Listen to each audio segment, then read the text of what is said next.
യഹോശുവ മിശിഹായ്ക്ക് സ്തുതി. ഇന്ന് ഞാൻ നിങ്ങളോട് പറയാൻ ആഗ്രഹിക്കുന്നത് ദൈവം ആരാണ്.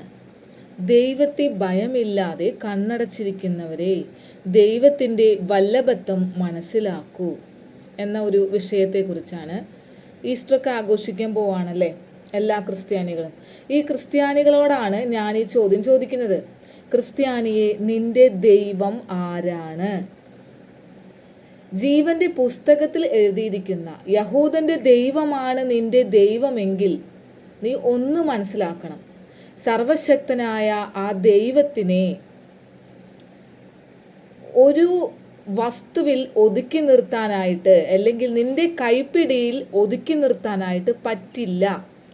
കാരണം ആ വല്ലഭത്തിൻ്റെ, ആ തേജസ്സിൻ്റെ മുൻപിൽ നീ വെറും കേവലം ഒരു സൃഷ്ടി മാത്രമാണ്. മനുഷ്യ, നീ മണ്ണാകുന്നു, മണ്ണിലേക്ക് തന്നെ മടങ്ങുന്നു എന്നാണ് അല്ലേ? അപ്പം കേവലം മണ്ണായ നിനക്ക് ഇത്ര വലിയ ദൈവത്തെ പിടിച്ച് മനസ്സിലാക്കാനായിട്ട് എങ്ങനെയാണ് കഴിയുക? അതായത് ഇത്രയും വലിയ സർവശക്തനായ ദൈവത്തെ ഒരു മണ്ണിൻ്റെ രൂപത്തിലേക്ക് ഒതുക്കി നിർത്താൻ നിനക്ക് എങ്ങനെ കഴിയുന്നു? മനസ്സിലായോ? അതായത് നീ മണ്ണാണെന്ന് കരുതി നിന്നെ ഉണ്ടാക്കിയ കർത്താവും വെറും മണ്ണാണോ? അതായത് നീ ഉണ്ടാക്കിയ മണ്ണിലോ പൊന്നിലോ മരത്തിലോ നിന്റെ ദൈവത്തിന് കിടക്കാൻ പറ്റുമോ? ഇതാണ് എൻ്റെ ക്വസ്റ്റ്യൻ. ഇത്ര വലിയ ദൈവം നീ ചിന്തിച്ചു നോക്ക്. വിഡ്ഢിയായ മനുഷ്യ, നിന്റെ കൈകളിലാണോ ഇരിക്കണേ? ബുദ്ധിയോടുകൂടി ചിന്തിക്ക്. നീ കാണുന്ന ഒരു രൂപത്തിലും ദൈവത്തെ നിർവചിക്കാൻ, ദൈവത്തിൻ്റെ വല്ലഭത്തെ ഒതുക്കി നിർത്താൻ നിങ്ങൾക്ക് കഴിയില്ല. ഒരു രൂപത്തിലും, മരമാകട്ടെ, മണ്ണാകട്ടെ, പൊന്നാകട്ടെ, എന്തുമാകട്ടെ, അതെല്ലാം നിന്റെ കരവേലകൾ മാത്രമാണ്. ആ ഒരു കരവേലയിലേക്ക് ഇത്രയും വലിയ ദൈവത്തിൻ്റെ വല്ലഭത്തിനെ ഒതുക്കി നിർത്താൻ ദൈവം നിന്നെ മണ്ണിൽ നിന്ന് സൃഷ്ടിച്ചതാണ്. അപ്പം കേവലം മണ്ണായ നിനക്ക് സാധിക്കുമോ? ഇതാണ് ഈസ്റ്റർ ആഘോഷിക്കുന്ന ക്രിസ്ത്യാനിയോട് ഇന്നത്തെ എൻ്റെ ക്വസ്റ്റ്യൻ. ഞാൻ മുൻപൊരു വീഡിയോ ചെയ്തിരുന്നല്ലേ മകൻ ദാവീദിനെ കുറിച്ച്. അപ്പോൾ ആ വീഡിയോയുടെ താഴെ ഒരുപാട് പേര് അത് ഞാൻ ചെയ്യാൻ കാരണം, ഒരുപാട് ആൾക്കാർക്ക് മകൻ ദാവീദ് അതെന്താണെന്ന് അറിയില്ലായിരുന്നു, അതിൻ്റെ അർത്ഥം അറിയില്ലായിരുന്നു. അപ്പോൾ അതിനെക്കുറിച്ച് എന്നോട് ഒരു വീഡിയോ ഇടുമോ, ഞങ്ങൾക്ക് പറഞ്ഞു തരുമോ എന്നൊക്കെ പറഞ്ഞതുകൊണ്ട് ഞാനും സെർച്ച് ചെയ്ത് എനിക്ക് കിട്ടിയ അറിവ് വെച്ചിട്ടാണ് ഞാൻ ആ വീഡിയോ നിങ്ങൾക്ക് ഇട്ടത്. പക്ഷെ നിങ്ങൾ ഒന്ന് ഓർക്കണം, ഈ മകൻ ദാവീദിൻ്റെ ആ സ്റ്റാർ അത് വെറും സിമ്പൽ മാത്രമാണ്. ദാവീദിൻ്റെ പരിചയിൽ ഉണ്ടായിരുന്ന ഒരു സിമ്പല് അത് യഹൂദന്മാർ എടുത്തു അവരുടെ ഫ്ലാഗിലൊക്കെ ആക്കി. അത് അവരെ അതായത് അവർ സംരക്ഷിക്കുന്നു എന്ന് പറഞ്ഞാൽ ആ ഒരു സ്റ്റാർ അല്ല അവരെ സംരക്ഷിക്കണേ. അതിൻ്റെ നടുക്ക് നിന്ന് ദൈവം പൊരുതി അവരെ രക്ഷിക്കുന്നു എന്നൊരു വിശ്വാസം. അല്ലാതെ ആ സ്റ്റാറിനല്ല പ്രാധാന്യം. മനസ്സിലായോ? അതൊരു സിമ്പല്, അത്രയേ ഉള്ളൂ. പക്ഷെ ആ സ്റ്റാറിനെ ഒരിക്കലും ദൈവമാക്കി നിങ്ങൾ എടുക്കരുത്, അതിനെ നിങ്ങൾ വണങ്ങരുത്. അത് നമുക്ക് അണിയാൻ ഒരു ആഗ്രഹം, അതുകൊണ്ട് ഞാനത് ഉണ്ടാക്കി ഞാൻ ഇട്ടു കഴുത്തില്ല അത്ര എന്ന് വിചാരിച്ചിട്ട് അതിനെ ദൈവമാക്കിയല്ല കൊണ്ട് നടക്കുന്നത്. മനസ്സിലായി? അതുപോലെ നിങ്ങളും ആ സ്റ്റാറിനെ ദൈവത്തിൻ്റെ ഒരു പരിവേഷത്തിലേക്ക് എത്തിക്കരുത്. സ്റ്റാറിനെ എന്നല്ല, ഈ ഭൂമിയിൽ ഒരു വസ്തുവിനെയും ദൈവത്തിനേക്കാൾ മുകളിലുള്ള ഒരു സ്ഥാനത്തേക്ക് എത്തിക്കരുത്. നമ്മൾ അതിനെ ആരാധിക്കരുത്. മനസ്സിലായോ? അപ്പോൾ ദൈവം തന്നെ പറഞ്ഞിട്ടുണ്ടല്ലേ, ദൈവത്തിനുള്ള ആരാധന, അതായത് സ്തുതി മറ്റൊന്നിനും കൊടുക്കില്ല എന്ന്. ഏശയ്യാ 42:8 എന്താ പറയുന്നത്? എൻ്റെ മഹത്വം മറ്റൊരുത്തനും എൻ്റെ വിഗ്രഹങ്ങൾക്കും ഞാൻ വിട്ടുകൊടുക്കുകയില്ല. ഏശയ്യാ, ജെറമിയ, എസെക്കിയേൽ എന്നിങ്ങനെയുള്ള പ്രവാചകന്മാരൊക്കെ ബൈബിളിൽ എഴുതി വെച്ചത് ദൈവം പറഞ്ഞു കൊടുത്ത കാര്യങ്ങൾ അങ്ങനെ തന്നെയാണ്. ഒരു വള്ളിയും പുള്ളിയും തെറ്റാതെയാണ് അവർ എഴുതിയത്. അതുകൊണ്ടാണ് കർത്താവ് പറഞ്ഞത്, എൻ്റെ വചനത്തിൽ കൂട്ടുകയോ കുറയ്ക്കുകയോ ചെയ്താൽ, വള്ളിയോ പുള്ളിയോ തെറ്റിച്ച് പറഞ്ഞാൽ അവന് ദുരിതമെന്ന്. മനസ്സിലായോ? ഇപ്പം നിങ്ങളൊരു വിഗ്രഹം ഉണ്ടാക്കിയെന്ന് വെക്കി, അത് വെഞ്ചരിക്കുമ്പോൾ അതിൽ ദൈവം വന്ന് കയറിയിരിക്കുകയാണെന്നാണല്ലോ നിങ്ങളുടെ വിശ്വാസം. പിന്നീട് നിങ്ങൾ എന്നിട്ട് അതിനെ ആരാധിച്ചു കൊണ്ടിരിക്കുകയാണ്, അതിൽ ദൈവമുണ്ട് എന്ന് പറഞ്ഞിട്ട്. പിന്നീട് ആ വിഗ്രഹം താഴെ വീണ് ഉടഞ്ഞു പോയി, പൊട്ടിപ്പോയി എന്ന് കരുത്. അപ്പം അതിലുണ്ടായിരുന്ന ദൈവം എന്തിയെ? പറന്നുപോയോ? അല്ലെങ്കിൽ അതുപോലെ തന്നെ ഉടനെ നശിച്ചു പോയോ? ശാപത്തിൻ്റെ അടയാളമായിരുന്നു യഹൂദന്മാർക്ക് മരം കുരിശ്. ആ മരക്കുരിശിൽ ദൈവം മനുഷ്യനായി വന്നപ്പോൾ അതിൽ വന്ന് കിടന്ന് ക്രൂശീകരണം നടന്ന് കർത്താവ് 3 ദിവസം കഴിഞ്ഞ് ഉയർത്തെഴുന്നേറ്റ് നമ്മൾ രക്ഷിച്ച് സ്വർഗാരോഹണം ചെയ്തു പോയി. ഇത് കഴിഞ്ഞ കഥയാണ് എന്ന് വെച്ചിട്ട് ഈ കുരിശും പൊക്കി പിടിച്ച് അതോർത്ത് കരഞ്ഞ് ആ കുരിശിനെ പോലും വണങ്ങി നടക്കുന്നതാണ് ഇന്ന് ക്രിസ്ത്യാനി ചെയ്യുന്നത്. ക്രിസ്ത്യാനി ഇപ്പോഴും അവിടെ തന്നെ കിടക്കുക. അത് കഴിഞ്ഞു. ഇപ്പോൾ പരിശുദ്ധാത്മാവ് വഴിയാണ് ദൈവം നമ്മളിൽ പ്രവർത്തിക്കുന്നത്, നമ്മളെ നേർവഴിക്ക് നയിക്കുന്നത്. ദൈവം നിങ്ങളോട് ഓർത്ത് ആചരിക്കുന്നെന്ന് പറഞ്ഞ ശബാത്ത് ആചരിക്കുന്നില്ല. യഹൂദന്മാരുടെ ഫീസ്റ്റുകൾ 7 എണ്ണം അല്ലേ? ഇപ്പോൾ പെസഹ ആയിരുന്നു, പെസഹ ആണ് ഇപ്പോൾ നടന്നുകൊണ്ടിരിക്കുകയാണ്. അപ്പം അതൊന്നും ആഘോഷിക്കാതെ നിങ്ങളുണ്ടാക്കിയ പെസഹയല്ല കേട്ടോ. പുളിപ്പ് ഇല്ലാത്ത മാവിൻ്റെ, പുളിപ്പില്ലാത്ത അപ്പത്തിൻ്റെ പെസഹ. നിങ്ങൾ പുളിച്ച് ഉള്ള അപ്പം കൊണ്ടാണല്ലോ പെസഹ ആഘോഷിക്കുന്നത്. അപ്പോൾ യഹൂദന്മാരുടെ പെസഹ, അതാണ് ഞാൻ ഉദ്ദേശിച്ചത്. അപ്പോൾ ഇതൊന്നും ആഘോഷിക്കാൻ നിൽക്കാതെ കർത്താവ് ഒരിക്കലും പറഞ്ഞിട്ടില്ലാത്ത, അന്ന് ദൈവം പറയാത്തത് എന്ന് ദൈവത്തിൻ്റെ രൂപത്തിൽ തന്നെ വണങ്ങുകയാണ് ചെയ്യുന്നത്. മണ്ണിൽ നിന്ന് മനുഷ്യനെ രൂപപ്പെടുത്തിയെടുത്തു. അതിന് പ്രത്യുപകരമായി ദൈവത്തെ മണ്ണിൽ രൂപപ്പെടുത്തിയെടുത്തിട്ടാണോ ആരാധിക്കുന്നേ? അക്രൈസ്തവർക്ക് ചിലപ്പോൾ വഴി തെറ്റാം. കാരണം അവർക്കറിയില്ല, അവരുടെ കയ്യിൽ ആ ജീവൻ്റെ പുസ്തകം ബൈബിൾ ഇല്ല. എന്നാൽ ക്രിസ്ത്യാനിയെ, നിന്റെ കാര്യം അതാണോ? നിനക്ക് ദൈവം ഒരു ജീവൻ്റെ പുസ്തകം നിന്റെ കയ്യിൽ തന്നിട്ടില്ലേ? അതൊന്ന് തുറന്ന് വായിക്കാൻ നേരമില്ലാത്ത നിനക്ക്, നീ ശരീരത്തിന് വേണ്ടി 24 മണിക്കൂറും ഓടി നടന്ന് നിന്റെ ആത്മാവിന് നന്നാക്കാനായിട്ട് ഇടയ്ക്കിടയ്ക്ക് വർക്ക്ഷോപ്പിൽ കൊടുക്കണമായ ധ്യാനത്തിന് പള്ളിയിൽ പോകുന്നു. എന്നിട്ട് പുരോഹിതന്മാർ പറയുന്നതൊക്കെ വേദവാക്യം അല്ലേ? അതൊന്ന് ശരിയാണോ എന്ന് തുറന്നു നോക്കാനായിട്ട് ബൈബിളും തുറന്നു നോക്കാൻ പോലും നിനക്ക് നേരില്ല. നിന്റെ ഈ ഭംഗിയുള്ള ശരീരം മണ്ണല്ലേ? നാളെ അത് മണ്ണായിട്ട് പോകേണ്ടതാണ്. നിത്യരാജ്യത്തിൽ കിടക്കാനായിട്ട് നീ ഈ സ്പ്രേയൊക്കെ അടിച്ച് ബ്യൂട്ടി പാർലറിലൊക്കെ കൊണ്ടുപോയി നടക്കുന്ന ഈ ശരീരം കൊണ്ട് പറ്റില്ല. നിനക്ക് രൂപാന്തരീകരണം സംഭവിക്കണം. യേശു പറഞ്ഞില്ലേ, ഈ ദേവാലയം നിങ്ങൾ നശിപ്പിക്കി, 3 ദിവസം കൊണ്ട് ഞാനത് പണിയാം അല്ലേ? അവിടെ എന്തായിരുന്നു കർത്താവ് ഉദ്ദേശിച്ചത്? വ്യക്തമായിട്ട് അവിടെ പറയുന്നുണ്ടല്ലേ, കല്ലും മണ്ണും നിറച്ച ഈ ദേവാലയമല്ല. കർത്താവ് ഉദ്ദേശിച്ചത് യേശുവായുടെ ശരീരമായിരുന്നു അല്ലേ? അപ്പം ഇതുപോലെ തന്നെയാണ് യേശുവായാണ് സഭ, അല്ലാതെ കല്ലും മണ്ണും വെച്ച് കെട്ടിപ്പൊക്കിയ പള്ളികളല്ല.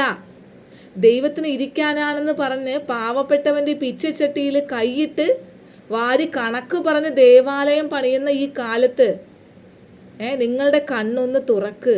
യേശുവ പറഞ്ഞതാണ്, കല്ലും മണ്ണും കൊണ്ട് ഉണ്ടാക്കിയ പള്ളിയല്ല, നിങ്ങളുടെ ഹൃദയമാണ്, നിങ്ങളുടെ ശരീരമാണ് ദേവാലയമെന്ന്. നിങ്ങൾക്കറിയോ എന്തുകൊണ്ടാണ് യഹൂദന്മാർ യേശുവായിൽ ഇപ്പോഴും വിശ്വസിക്കാത്തത് അല്ലേ? ഇപ്പോഴും ഇത്ര ജ്ഞാനവും ദൈവപരിജ്ഞാനമുള്ള റബ്ബായിമാരുണ്ടായിട്ടും അവർക്ക് ഇപ്പോഴും ഈ അവസാന നിമിഷത്തിൽ പോലും കണ്ണ് തുറക്കാത്ത കാരണം എന്താണ്? കാരണം അവർക്ക് അത്ര വലിയ ട്രെയിനിങ് ആണ് നമ്മുടെ ദൈവം കൊടുത്തിരിക്കുന്നത്. 3 ദിവസം കൊണ്ട് എത്തേണ്ടിയിരുന്ന കാനാൻ ദേശത്തേക്ക് 40 വർഷം കൊണ്ട് മരുഭൂമിയിൽ പ്രാക്ടീസ് ചെയ്താണ് അവരുടെ വിശ്വാസത്തെ, അവരുടെ ആത്മാവിനെ പഠിപ്പിച്ച് മെരുക്കിയെടുത്തതായിരുന്നു ഈ ട്രെയിനിങ് അല്ലേ? ഇനി ആ ഇസ്രായേൽ സമൂഹത്തിൽ യഹൂദന്മാർ മാത്രമല്ല, ഇസ്രായേൽക്കാർ മാത്രമല്ല ഉണ്ടായിരുന്നത്, സമ്മിശ്ര ജാതികൾ ഉണ്ടായിരുന്നു അല്ലേ? ഞാൻ നിങ്ങളോട് മുൻപ് പറഞ്ഞിട്ടുണ്ട്. അതുകൊണ്ടാണ് മോശയ്ക്ക് അവരെ മെതിക്കാനായിട്ട് ബുദ്ധിമുട്ടുണ്ടായിരുന്നേ. അവരുടെ കർത്താവിൻ്റെ ജനം മാത്രമായിരുന്നെങ്കിൽ മോശ പറയണതൊക്കെ കേട്ട് അവർ എത്രയും വേഗം കാനാൻ ദേശത്തേക്ക് എത്തിയേനെ. അതുകൊണ്ടാണ് മോശയ്ക്ക് ദൈവം സ്വന്തം ഹാൻഡ് റൈറ്റിങ്ങിൽ എഴുതി കൊടുത്ത 10 കൽപ്പന വരെ തച്ചുടക്കേണ്ടി വന്നത് അതിനെതിരായിട്ട് അവർ തെറ്റു ചെയ്യുന്നത് കണ്ടപ്പോൾ സമ്മിശ്ര ജാതികൾ അല്ലേ. അതെന്തപ്പം അതിൻ്റെ അർത്ഥം? ദൈവം ഏറ്റവും കൂടുതൽ വെറുക്കുന്നത് ഈ വിഗ്രഹാരാധനയാണ്. അതുകൊണ്ടാണ് അതിന് 1-ാം കൽപ്പനയായും 2-ാം കൽപ്പനയായിട്ടും കൊടുത്തത്. നിങ്ങൾ മറ്റൊരു വിഗ്രഹത്തെയോ മറ്റൊരു ദൈവത്തെയോ ആരാധിക്കരുത് എന്ന്. അപ്പോൾ ഈ യഹൂദന്മാർക്ക് കിട്ടിയ എല്ലാ ശിക്ഷയ്ക്കും കാരണം അവർ കർത്താവിൽ നിന്ന് അകന്ന് വിഗ്രഹാരാധന ചെയ്തിരുന്നത് കൊണ്ടാണ്. അതിനാലാണ് ഈ നിമിഷവും അവർ ഏക ദൈവത്തെ മാത്രം വിശ്വസിക്കുന്നത്. അവർ യേശുവായി അംഗീകരിച്ചാൽ അവർ ഏകദൈവത്തോട് ചെയ്യുന്ന തെറ്റ്, ആ ആരാധന മാറിപ്പോകുമോ എന്ന് പേടിച്ചിട്ടാണ് സ്വന്തം പുത്രനെ പോലും അവർ ഇന്ന് അംഗീകരിക്കാത്തത്. അത്ര കെരുവാണ് ദൈവത്തോട്, മനസ്സിലാക്ക്. എന്നാൽ ശരിക്കും അതേ നിമിഷം തന്നെ ജാതികളായ നമുക്ക് രക്ഷ കിട്ടാനായി ദൈവം അവരുടെ കണ്ണുകളെ കുരുടാക്കി വെച്ചിരിക്കുകയുമാണ്. അവസാനം യേശുവ വരുമ്പോൾ അവിടുന്ന് അവർ കുത്തിയ കൈവിരല്, ആ ക്രൂശ് മരിച്ചപ്പോഴുള്ള വിലാപ്പുറത്തുള്ള ക്രൂശടയാളങ്ങൾ എല്ലാം കാണുമ്പോൾ അവർക്കത് മനസ്സിലാകും. അവരത് നോക്കി നിൽക്കുമെന്ന സെക്രിയായുടെ പുസ്തകത്തിൽ പറയുന്നത് 12:10 തങ്ങൾ കുത്തിയിട്ടുള്ളവെങ്കിലേക്ക് തങ്ങൾ നോക്കി നിൽക്കുമെന്ന്, അവർ നോക്കി നിൽക്കുമെന്ന്. ഏകജാതനെ വില പിടിച്ച പോലെ അവരും യേശുവായെ കുറിച്ച് വിലപിക്കുമെന്ന് മനസ്സിലായി. അപ്പം അതുകൊണ്ട് ലോകം അവസാനിക്കുന്ന സമയത്ത് അവർക്കത് മനസ്സിലാകും. പക്ഷേ ക്രിസ്ത്യാനിയെ, നിന്റെ കാര്യം അതാണോ? നിനക്ക് കൂടുതൽ പരിജ്ഞാനവും കൂടുതൽ താലന്തും കിട്ടിയിട്ടില്ലേ? യേശുവ, ദൈവം മനുഷ്യനായി യേശുവ എന്ന യഹൂദൻ്റെ രൂപത്തിലേക്ക് വന്നു എന്ന വലിയ സത്യം കർത്താവ് നിനക്ക് മനസ്സിലാക്കി തന്നിട്ടില്ലേ? എന്നിട്ടും നിനക്ക് എന്താ വഴിതെറ്റിപ്പോയത്? എന്തുകൊണ്ടാണ് ലോകം അവസാനിക്കാത്ത എല്ലാവരുടെ മനസ്സിലുണ്ടാവൂലേ? ഈ രക്തസാക്ഷികളുടെ ആത്മാവുകൾ ദൈവത്തിൻ്റെ സന്നിധിയിൽ എന്നും നീതിക്ക് വേണ്ടി വിലപിക്കുകയാണ്. അപ്പോൾ ദൈവം ഇനി സമയമായിട്ടില്ല എന്ന് പറഞ്ഞ് നീട്ടിക്കൊണ്ട് പോകുന്നത് എന്തിനാ? ജാതികളെ, നിനക്ക് വേണ്ടി. യഹൂദരെല്ലാവരും നിത്യരാജ്യത്തിലേക്ക് പ്രവേശിക്കും. അതെങ്ങനെയാണെന്നൊക്കെ ഞാൻ നിങ്ങളോട് മുൻപ് പറഞ്ഞല്ലേ. പക്ഷേ ജാതികളുടെ എണ്ണം തികയ്ക്കാൻ കർത്താവ് കാത്തിരിക്കുന്നു. തൻ്റെ മക്കളുടെ രക്ഷ എടുത്ത് ജാതികൾക്ക് കൊടുത്തിട്ടുണ്ട് എങ്കിൽ അതിനെന്താ കാരണം? തൻ്റെ മക്കൾ ജാതികളുടെ ഇടയിൽ ഇടകലർന്നു. അതുകൊണ്ട് മാത്രമാണ് ആ രക്ഷ ജാതികളായ നിനക്കും, ക്രിസ്ത്യാനിയെ നിനക്കും കിട്ടിയത്. ആ ഒറ്റ കാരണത്താലാ. യേശുവ നമ്മളോട് പറഞ്ഞില്ലേ, ഇതെൻ്റെ രാജ്യമല്ല, എൻ്റെ രാജ്യം വേറെയാണ്, നിങ്ങൾ എന്നിൽ വിശ്വസിക്കുവിൻ എന്ന് പറഞ്ഞ് തൻ്റെ രാജ്യത്തേക്ക് ക്ഷണിച്ച വേറെ ഏത് ദൈവമുണ്ട്? നിങ്ങൾ ചിന്തിക്കുക. കുറേ ദൈവങ്ങളുണ്ടല്ലോ. ആ ദൈവത്തിൽ ഏതെങ്കിലും ദൈവങ്ങൾ പറഞ്ഞിട്ടുണ്ടോ എൻ്റെ രാജ്യത്തേക്ക് നിങ്ങൾ എന്നെ വിശ്വസിച്ചാൽ വേറെ ഒരു പുതിയ നിത്യരാജ്യത്തിലേക്ക് ഞാൻ നിന്നെ കൊണ്ടുപോകാം എന്ന് പറഞ്ഞിട്ടുള്ള ദൈവം വേറെ ആരുണ്ട് ഈ ലോകത്തിൽ? എല്ലാ വിഗ്രഹങ്ങളും ദൈവങ്ങളും എല്ലാവരും എന്താണ് ഇപ്പം പുരോഹിതന്മാരെല്ലാവരും എന്താണ് പഠിപ്പിക്കുന്നത്? അതായത് ഇപ്പോൾ മറ്റുള്ള ദൈവങ്ങൾ, മറ്റുള്ള വിഗ്രഹങ്ങൾ, അവരെയൊക്കെ കുമ്പിട്ട് ആരാധിച്ചാൽ അവർക്ക് സുഖം തരാം, സന്തോഷം തരാം, കാറ് തരാം അല്ലേ? പുരോഹിതന്മാരും പഠിപ്പിക്കുന്നു, പാസ്റ്റർമാരും പഠിപ്പിക്കുന്നു. നിങ്ങൾ ഈ കുരിശിനെ ആരാധിക്കേ, നിങ്ങൾക്ക് ദൈവം സുഖം തരും, ജോലി തരും, കടം വീട്ടും എന്നൊക്കെ അല്ലേ? എല്ലാം ഈ ലോകത്തിൽ തരുമെന്ന് അവർ പഠിപ്പിക്കണേ അല്ലേ? അപ്പം അത് സാത്താനാണ്.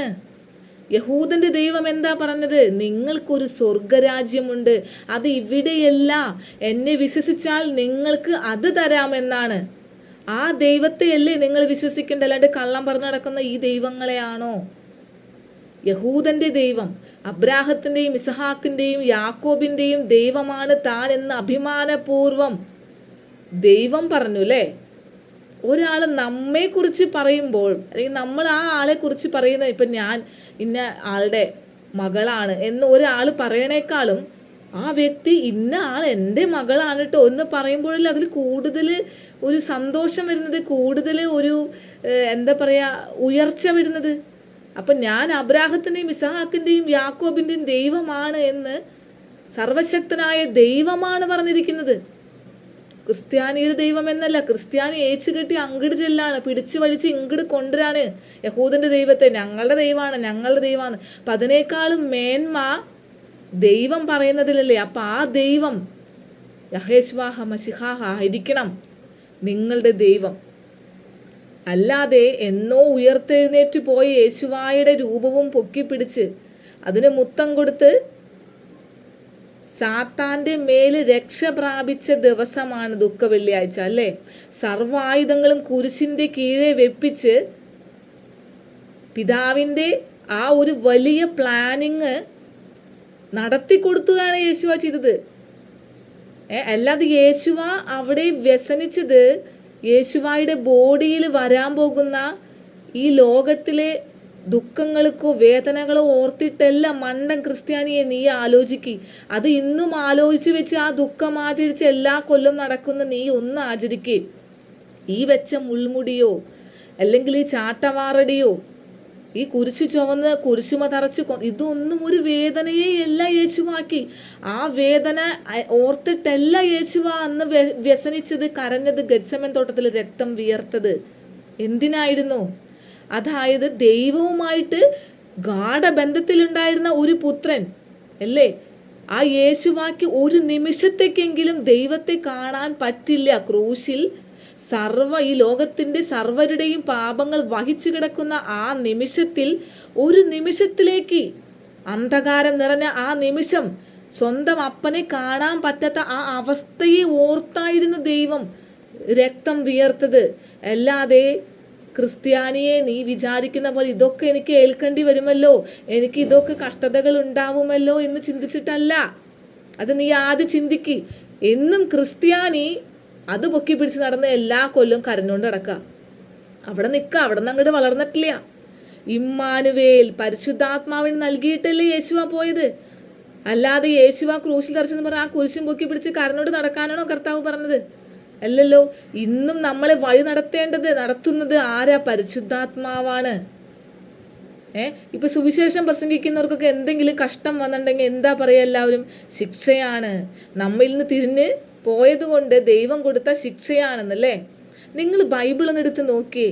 കഷ്ടത്തിലൂടെ പ്രാക്ടീസ് ചെയ്തവർക്കല്ലേ ദൈവം സുവിശേഷം പ്രസംഗിക്കാനായിട്ടുള്ള അവസരം കൊടുത്തിട്ടുള്ളൂ. പൗലോസ്ലീഹയെ പറ്റി തന്നെ എടുത്തോ. തൻ്റെ ബലഹീനതയിലാണ് പൗലോസ്ലീഹ ദൈവത്തെ കണ്ടുപിടിച്ചെന്നാ പറഞ്ഞത്. അതായത് കഷ്ടമുള്ളവർ എപ്പോഴും ദൈവമേ ദൈവമേ എന്ന് വിളിച്ചുകൊണ്ടിരിക്കും. എപ്പോഴും അവർ ദൈവത്തെ പറ്റി ചിന്തിച്ചുകൊണ്ടിരിക്കും അല്ലേ.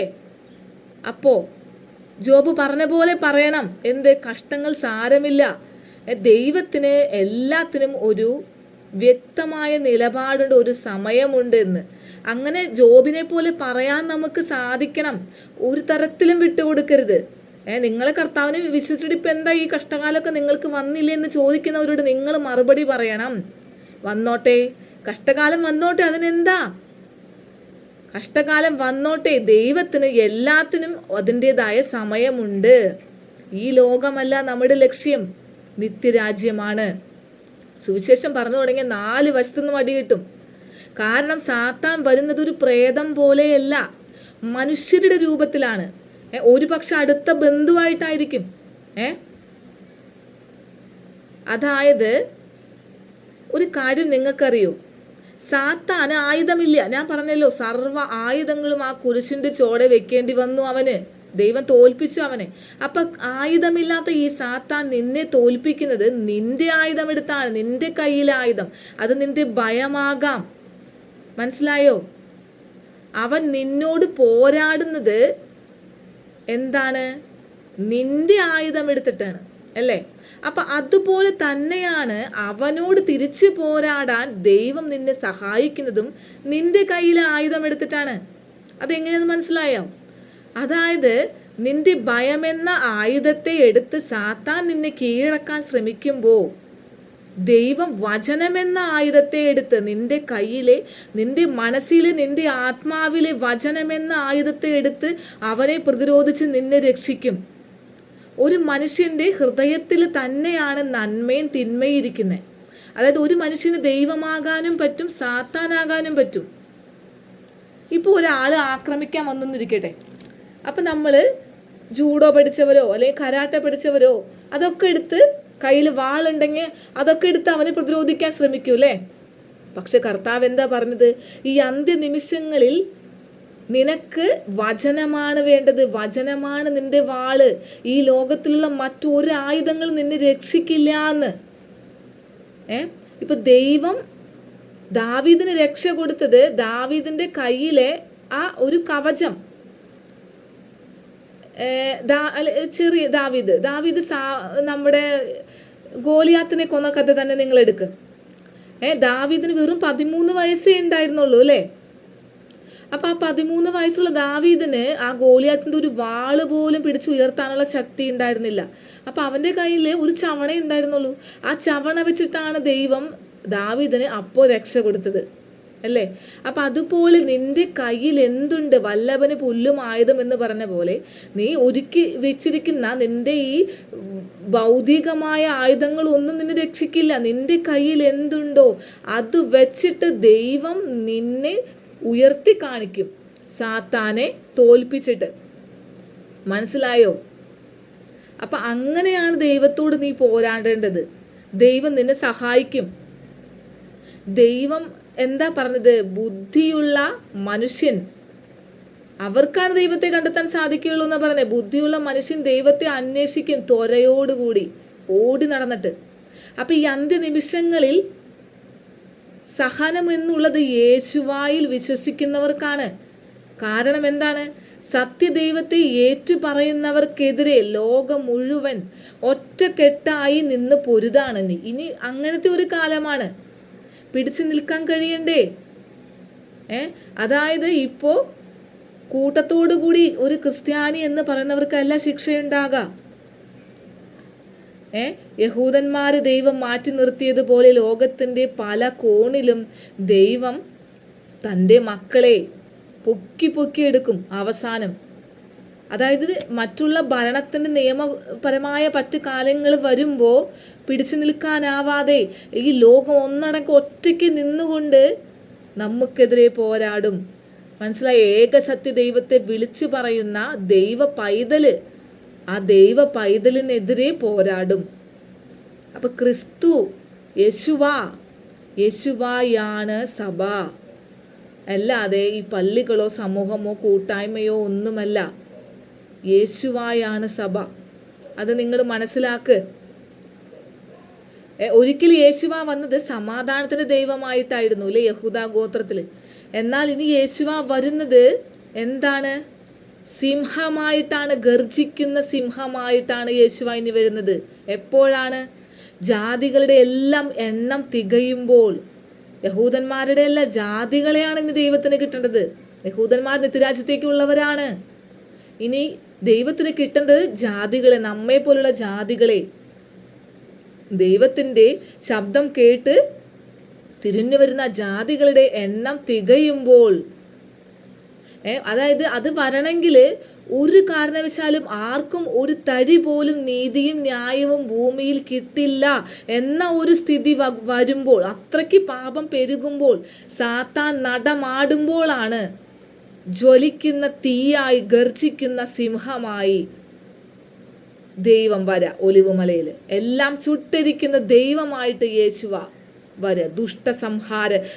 ദുഷ്ടന്മാരെ സംഹരിക്കാൻ, സാത്താനെ തോൽപ്പിക്കാൻ യേശുവ വരും. മനസ്സിലായി? അപ്പം ആയതുകൊണ്ട് ക്രിസ്ത്യാനിയെ, നിന്റെ ദൈവത്തെ നീ ഭയപ്പെടണം.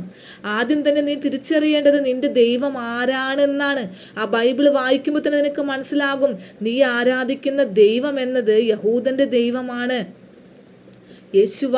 മനസ്സിലായി? അപ്പം ആ ദൈവത്തെ തിരിച്ചറിഞ്ഞാൽ, ഈ ബൈബിളിൽ ഇല്ലാത്ത കാര്യങ്ങൾ ഞാൻ ചെയ്യുന്നുണ്ട് എങ്കിൽ അതെവിടെ നിന്ന് വന്നു എന്ന് നീ ചിന്തിക്ക്.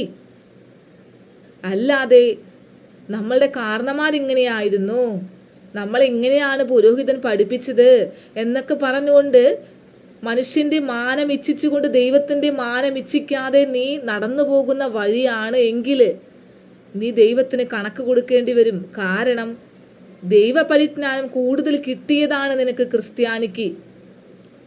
അപ്പോൾ ഈസ്റ്റർ ആഘോഷിക്കുന്ന ഈ ആട് തിമിർത്ത് കുടിച്ച് ഈ നോമ്പ് അങ്ങോട്ട് 25 ദിവസം എടുത്തിട്ട് അതെല്ലാം തീർത്ത് കുറേ കുടിച്ച് നിങ്ങൾ ഉന്മാദിച്ച് നടക്കുമ്പോൾ നിങ്ങൾ ചിന്തിക്ക്, നിങ്ങളുടെ ദൈവം ആരാണ്. ഇത് ഒരു വീഡിയോയിൽ പറഞ്ഞ് ഒതുക്കാൻ പറ്റുന്ന ഒരു കാര്യമല്ല. ആവർത്തിച്ച് പറഞ്ഞാൽ ലാസ്റ്റ് നിമിഷത്തിലെങ്കിലും ഒരാൾക്ക് അത് മനസ്സിലായാൽ അല്ലേ. കർത്താവ് എന്താ പറഞ്ഞത്? നീ ഈ കാര്യങ്ങൾ ദുഷ്ടനോട് ചെന്ന് പറഞ്ഞിട്ട് ദുഷ്ടൻ അതനുസരിച്ചില്ല എങ്കിൽ നിന്റെ പേരിൽ കുഴപ്പമില്ല. പക്ഷേ നീ അത് പറയാതിരുന്നിട്ടാണ് ദുഷ്ടൻ അവൻ്റെ വഴിക്ക് പോയെങ്കിൽ ഞാൻ നിന്നോട് കണക്ക് ചോദിക്കുന്നു പറഞ്ഞ പോലെ. അപ്പോൾ ദുഷ്ടനോട് അത്ര ചെയ്യുമെങ്കിൽ നീതിമാന്മാർ ഈ വചനം അറിഞ്ഞില്ലായിരുന്നെങ്കിൽ ദൈവം നിന്നോട് എത്ര കൂടുതൽ കണക്ക് ചോദിക്കും. അത് ഭയന്നിട്ടാണ് ഞാനും ഇത് പറഞ്ഞ് നടക്കുന്നത്, അല്ലാണ്ട് വേറെ ഒരു ലാഭേച്ഛയ്ക്ക് വേണ്ടിയിട്ടല്ല. ഓരോ പ്രാവശ്യം ഞാൻ എന്തോരം പഴികൾ കേൾക്കുന്നു. ഇത് കൊണ്ട് തിരിച്ച് പ്രാവർത്തികമാക്കാനായിട്ട് എന്തോരം പ്രശ്നങ്ങൾ ഉണ്ടാകുന്നു. മനസ്സിലായോ? വലിയൊരു ഉത്തരവാദിത്തമാണെന്ന് എനിക്കും അറിയാം. പക്ഷെ ഇതിൽ നിന്ന് പിന്തിരിഞ്ഞ് നടക്കാൻ എനിക്ക് പറ്റില്ല. എൻ്റെ കർത്താവ് എന്നെ ഏൽപ്പിച്ച ജോലി ഞാൻ ചെയ്തിരിക്കും. ആരെങ്കിലും ഒരു വ്യക്തിയെങ്കിലും ദൈവത്തിൻ്റെ ഈ വചനം മനസ്സിലാക്കി ദൈവത്തിൻ്റെ സ്വരം കേട്ട് തിരിച്ചു നടക്കാൻ ആഗ്രഹിക്കുന്നുണ്ട് എങ്കിൽ അത് നടക്കട്ടെ എന്ന് കരുതി മാത്രമാണ് ഞാൻ നിങ്ങളോട് പറയുന്നത്. അപ്പോൾ ഞാൻ നിർത്താണ്. ക്രിസ്ത്യാനിയെ, നീ ആലോചിക്കുക. ഒരു മണ്ണിലോ പൊന്നിലോ മരത്തിലോ നിന്റെ ദൈവത്തിൻ്റെ വല്ലഭത്തെ പിടിച്ചു നിർത്താൻ, ഒതുക്കി നിർത്താൻ നിനക്ക് സാധിക്കില്ല. ഒരു പ്രതിമയിലും.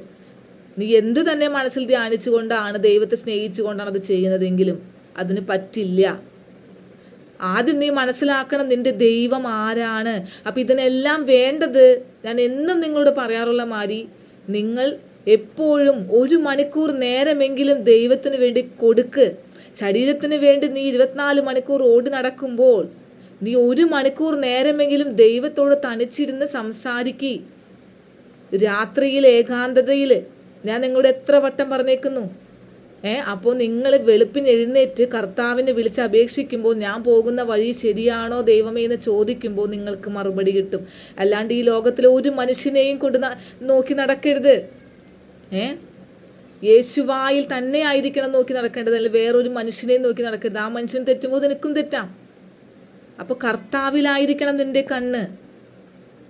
വിശ്വാസത്തോടു കൂടി കർത്താവിനെ കണ്ടുകൊണ്ട് വെള്ളത്തിലേക്ക് ചവിട്ടിയ താഴ്ന്നു പോവില്ല. ആ ശ്രദ്ധ അവിടെ നിന്ന് മാറുമ്പോഴാണ് വെള്ളത്തിൽ താഴ്ന്നു പോവുക. അല്ലെങ്കിൽ വെള്ളത്തിൻ്റെ മീതെ കർത്താവിനെ പോലെ നിൽക്കും നടക്കാൻ സാധിക്കും. ആ ശ്രദ്ധ കർത്താവിലായിരിക്കണം, ഏക സത്യ ദൈവത്തിലായിരിക്കണം. അല്ലാണ്ട് ഞങ്ങൾക്കൊരു പുതിയ നിയമമാണ് കർത്താവ് തന്നത്, ആ പുതിയ നിയമത്തിൻ്റെ പുത്രനാണ് ഞങ്ങൾ, നീ പറഞ്ഞതൊക്കെ പഴയ നിയമമാണെന്നൊക്കെ പറയാൻ നിന്നാൽ നിങ്ങൾക്ക് പഴയ നിയമം അറിയില്ല, പുതിയ നിയമം അറിയില്ല, ഒരു ചുക്കും അറിയില്ല. ഇത് രക്ഷപ്പെടാനുള്ള വെറും തന്ത്രം മാത്രം. പഴയ നിയമം പുതിയ നിയമം ഒന്നാണ്. ഇത് രണ്ടും ഒന്നാണ്, ഏക ദൈവം തന്നെയാണ്. ഞാനത് ആവർത്തിച്ച് പറയുമ്പോഴും നിങ്ങൾ വചനമെടുത്ത് നോക്ക്, ബൈബിൾ എടുത്ത് പരിശോധിക്ക്. അല്ലാതെ നിങ്ങൾ ഇതിനൊക്കെ എൻ്റെ അടുത്ത് ബാർഗെയിൻ ചെയ്ത് വരാണെങ്കിൽ നിങ്ങൾ നിങ്ങളുടെ വഴിക്ക് പോക്കും. ഞാൻ ഒരാളുടെ കൂടെയും തല്ല് പിടിക്കാൻ വരാറേ ഇല്ല. ഒരാളെയും ഞാൻ പറയാനുള്ളത് പറഞ്ഞ് ഞാൻ പോകുന്നു. എന്നെ ചീത്ത പറയുന്ന ഒരു വ്യക്തിയെ തിരിച്ചു പറയാൻ പോലും ഞാൻ വരുന്നില്ല.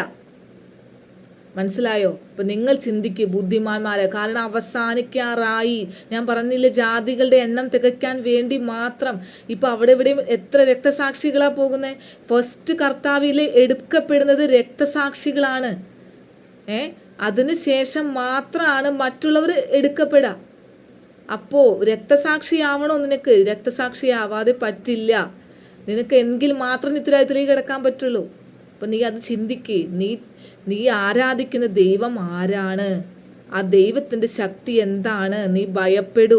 അല്ലാണ്ട് സാത്താനെയല്ല നീ ഭയപ്പെടേണ്ടേ. ഈ ലോകത്തിലെ കഷ്ടമല്ല നിനക്ക്. നീ ദൈവത്തെയാണ് ഭയപ്പെടേണ്ടത്. അപ്പം ഞാൻ നിർത്താണ്. ഇന്ന് നമ്മൾ പഠിക്കാൻ പോകുന്ന ഹീബ്രു വാക്ക് കൊൽഖവോത്ത്, അതായത് വെൽക്കം, അല്ലെങ്കിൽ ഗുഡ് ജോബ് എന്നൊക്കെ പറയില്ലേ, കൊൽഖവോത്ത് എന്നാണ്. അപ്പം ഞാൻ നിർത്താണ്. എല്ലാവർക്കും എന്നെ കേട്ട എല്ലാവർക്കും തോതാ റബ്ബ തോതാ.